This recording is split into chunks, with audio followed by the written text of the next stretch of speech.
This video is sponsored by Envato Elements. Envato provides over 1 million digital assets such as graphic elements, stock footage, fonts, music, and much more. So if you're interested, I have provided a link down below in the description, which will take you to their website. And of course, if you do decide to register, I get to earn a commission. Hello everyone, and welcome back to a new tutorial. Today, we're gonna be going over a bunch of After Effects tips, which are in no particular order, but I did organize them in a way that will make the tutorial flow a bit better, instead of randomly jumping back and forth between tips and making it confusing for you guys. There's a lot to cover, so let's get started right away.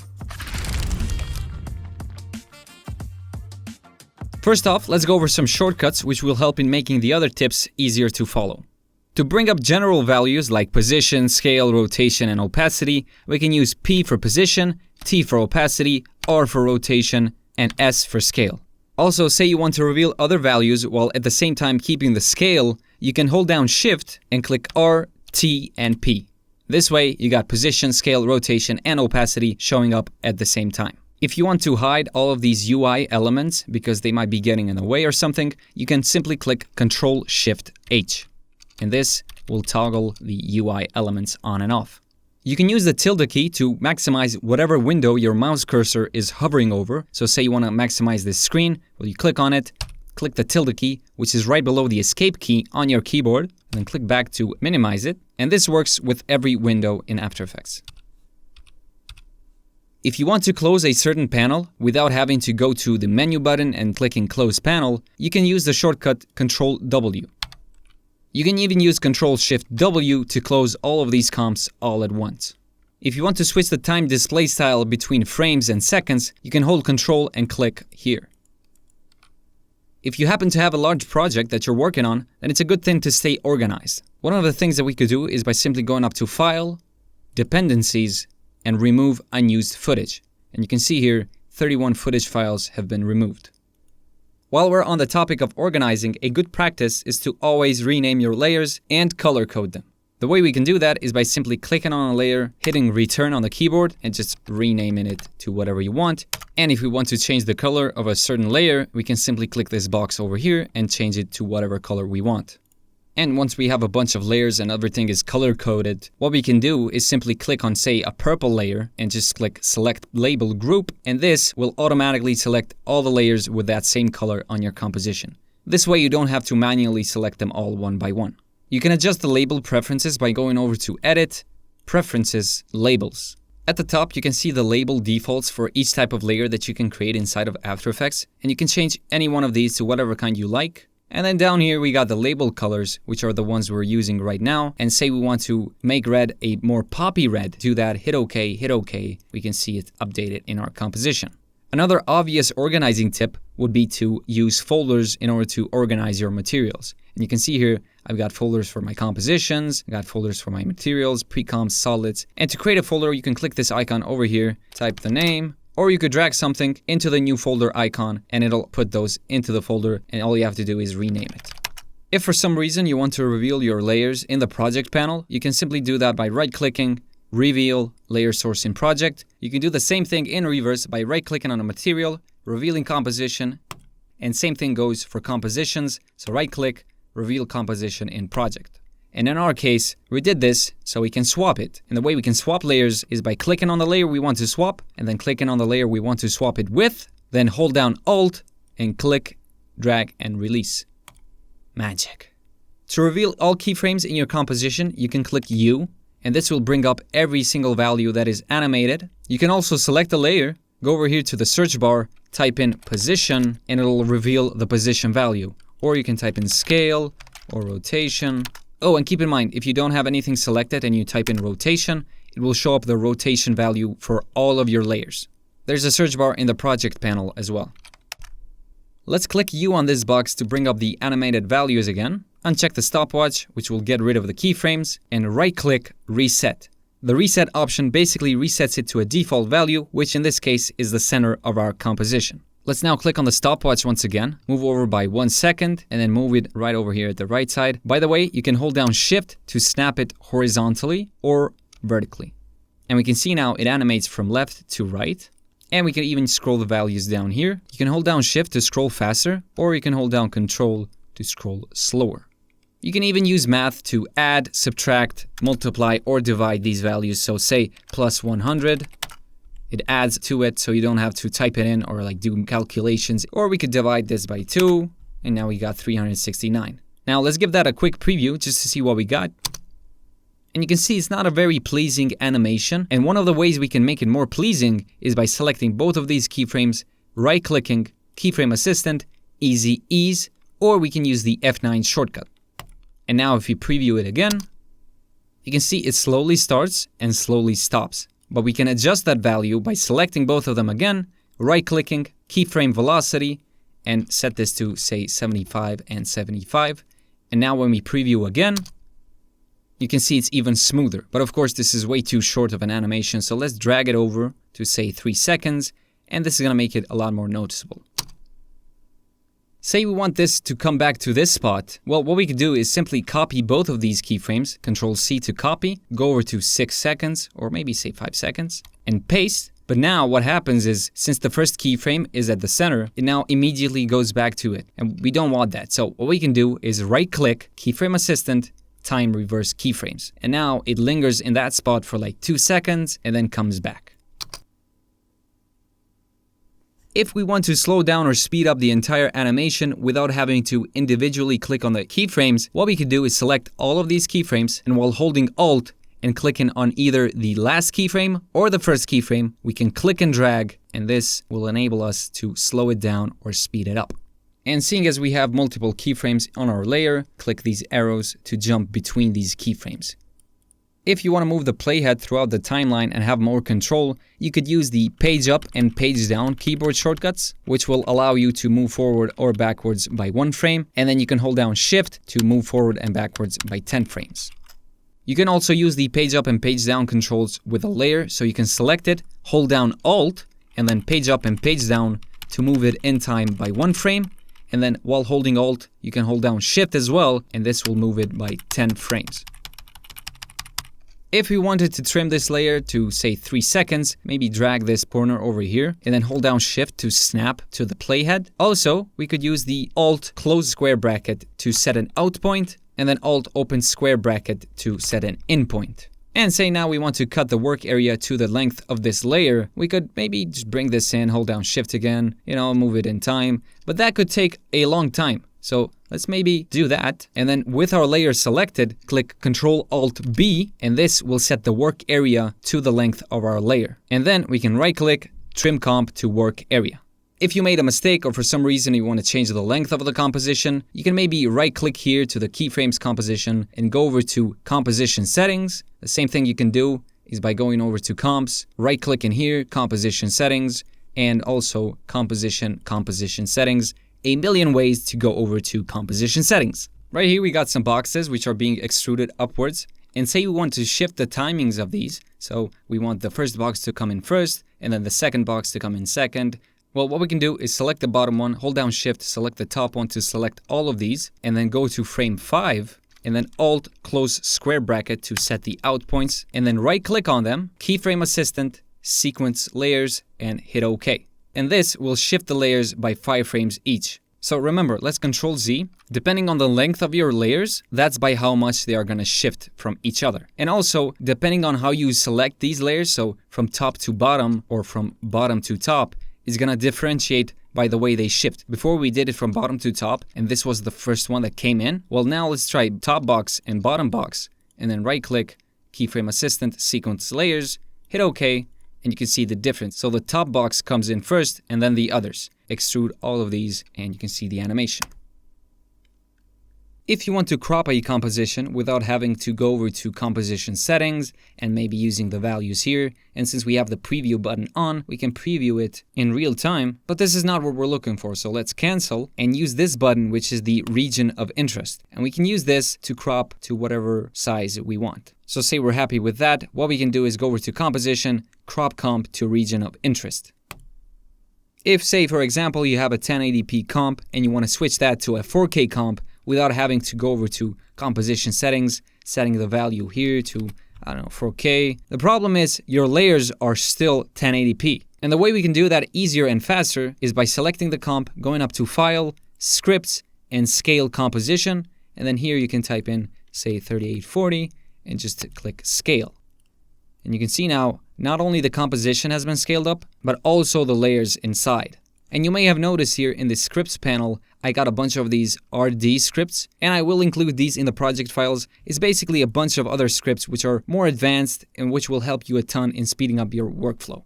When creating masks on your solids, you can either use the pen tool, which is G for shortcut, and then click and drag to make points, or you could use the different shapes here, or you can click and drag on that to reveal the other shapes, and even use the Q as a shortcut. And say, for example, we want the rounded rectangle tool, we can click and drag. And a few things we can do while in edit mode is by holding down space, we can move this.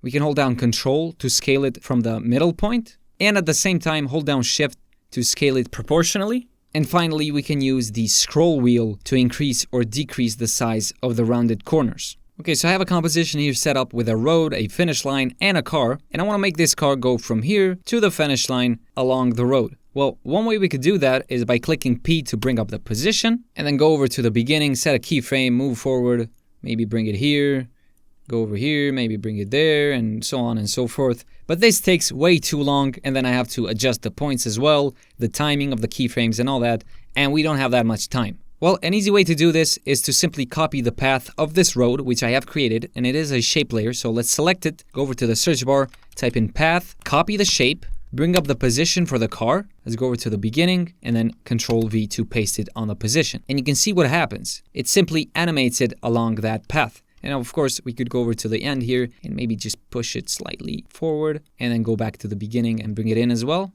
Also, you might notice something weird going on here at the keyframes. These two are diamond shaped, but these ones aren't. These are like circle keyframes. Now, the reason this is because After Effects automatically set these to rove across time. And what that means is basically gonna put the keyframes where it thinks they should be in order to have a smooth animation. Another thing you might notice is this car is orienting along the path. And the way we can change that is by right-clicking, transform, auto orient. It's set to orient along path, but look what happens when we set it to off. It's basically locked in its own orientation, but in this case, we need it to orient along the path. So let's Control Z, and that will undo the option. If you want to set markers along your compositions or even your layers, you can use the star key on your keyboard. Or if you have nothing selected, it will set a marker on your composition. You can also use Shift and 1 to 9 to set numbered markers. So 1, 2, 3. And you can even double click on these markers and set a comment. So say finish, hit OK, and find where the finish is and set the marker there. Something similar you can do in the project panel is by leaving comments on layers. So select this one, say this car is fast. And in case you want to delete these because they annoy you, right-click, delete this marker, or right-click, delete all markers. Same thing goes for layers. If you want to use certain layers in your compositions just for reference, in this case, I got these two colors here, and we can use those to pick the color from those boxes. So say you want to have the layers award to be orange, but you only want them to be shown here in this composition and not on other compositions or when you finally hit render. Well, the way you can do that is by setting these to be guide layers. So select both of them, right-click, guide layer, and say you want to bring this guide layers comp to the markers comp. You can see we got the words, the background, but not the colored boxes. Say you're making adjustments to your layers, and as you go along, you want to see the difference between before and after you did those adjustments. Well, what you can do is use snapshots, which is this button over here. And what this allows us to do is, let's take a snapshot now, and then turn off the before layer and turn on the after layer. And now, by using this, we can show the snapshot that we took before. So before and after. You can also use F5 on your keyboard. I've gone ahead and set up a very scary looking creature, but I want to make the eyes red. And the way we can do that, go over to Effects and Presets, type in Fill, and drag that in. And now we could copy the fill effect, paste it on the right eye. But say I want to change the color to something like green.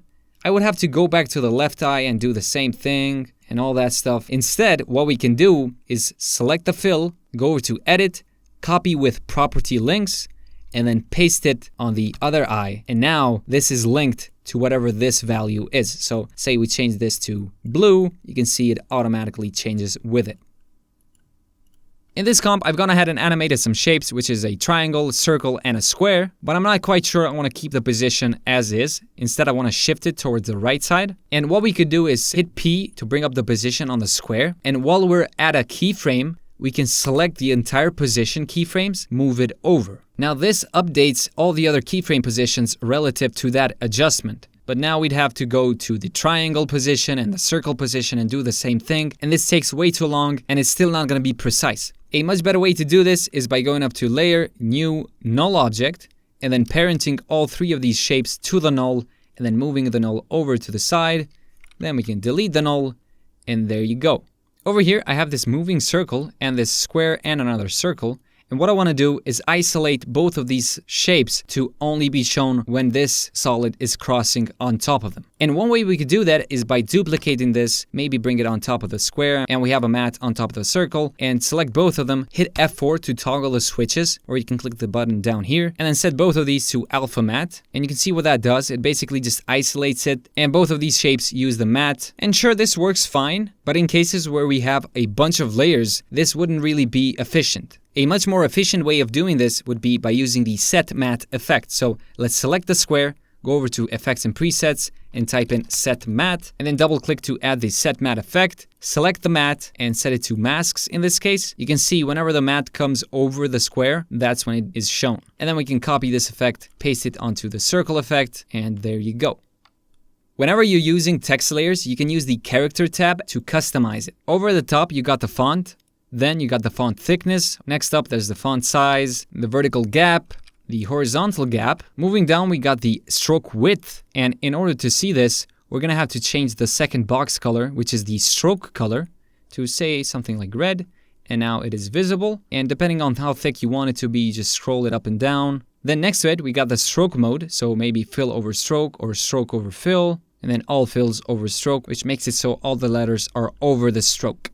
Then you got the vertical scale, the horizontal scale, and all of that stuff. And then down here, you got a bunch of other options like fake bold, italic, and say you got like outline typed in lower caps. Well, you can click this button while having all the letters selected, and it'll automatically make it all caps for you. And keep in mind, all of these values that you see here can be animated. Going down over to text, and you can see down here it says animate, and you got a bunch of ways you can animate this text. I have a tutorial on my channel which covers text layers and ways you can animate them, so make sure to check that out. As we're talking about text layers, say we want some text animations on our texts, but we don't want to do as much work. Well, there are some pre-made animations that come with After Effects, and we can find them over here at Animation Presets, and scroll down, we can find it under Text. And there's a bunch of animations right here. And in this case, I use the Animate In typewriter effect.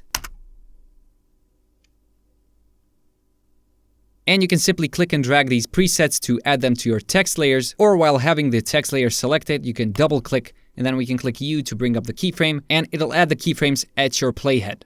If you have a bunch of text layers and all of a sudden somebody tells you, hey, yo, we need a different text on there. Well, we're not going to go ahead and just rename all of these one by one and then copy and paste and paste and paste. Instead, what we're going to do is duplicate one of these, bring them over here, and let's select the first one, go down under text, and alt click on the source text and do the same thing, bring down the source text for this one that we duplicated, pick whip the source text of this one to the one we duplicated, and now whatever we type in here is gonna be updated over here. And now in order to apply this to all of our text layers, copy the source text of this, select all the other layers and Control V. And there you go. And then we can select all the other layers, turn on the shy layer right here, lock them so we don't accidentally move them, and then hit this button, which hides all layers that have the shy button enabled. And now we got a very clean looking composition and only one layer to worry about. When positioning objects in your composition, it would be good to use the Align tools, which you can find them in the Align tab. So say I want this to be centered horizontally, click this Align Horizontally button, and then click the Align Vertically button. Or you can use the Align Left button, Align Bottom button, so on and so forth. Now also, let me show you a cool little trick you can use with the Align tool. So let's align vertically. Maybe move it over here. And what you want to do is select the leftmost object, align it to the left, select the rightmost object, align it to the right, and then select all of them and just click Distribute Horizontally. Some more tools that help us align stuff are these buttons over here. So let's snap along edges and turn on the snapping. And now what we can do is basically use those to snap objects to objects. And you can see over here, if you zoom in, let's click this button to toggle the mask and then select bottom corner here. You can see how it snaps to that point. And this works with every corner. You can also use guides, so view, show guides, but right now we don't have any. So in order to create them, we have to bring up the ruler. So show rulers, bring up a guide, and then view, make sure lock guides is checked. And now you can see how these lock to the guides. Another cool thing you can do is export these guides and also import them back. And then in the end, if you want to clear them, just click clear guides. You can also use grids the same way. Whenever we have a masked layer in our composition and we want to move the layer itself, but not the mask, what we can do is use the pan behind tool, or we can click Y on the keyboard to bring it up as a shortcut and just click on the layer and drag. This way it moves the layer behind while preserving the position of the mask. By the way, you can use this barcode on your phone to win $1 million.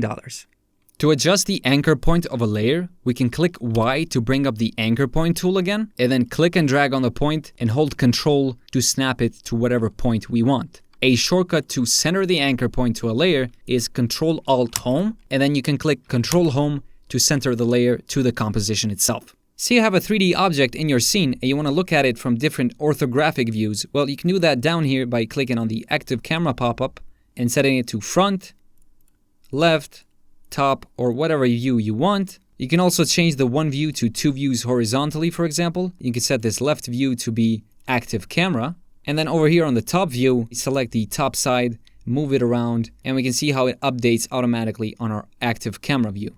By the way, this is a Minecraft dirt block, and I'll show you real quick how I achieved this inside of After Effects. I have each side of the texture in its separate own comp. And what I'm going to do next is select all of them, turn them into 3D layers. Then for the top side, I'm going to select it, click Y on the keyboard to bring up the anchor point tool, click and drag, and hold down Ctrl to snap it to this point. And then click W to bring up the rotation tool, and then rotate upwards by holding Shift to rotate it in 45-degree increments. Then for the left side, let's put it on this side, hold down Shift, rotate it. Then do the same thing for the right side on this point, and so on and so forth. And there you go.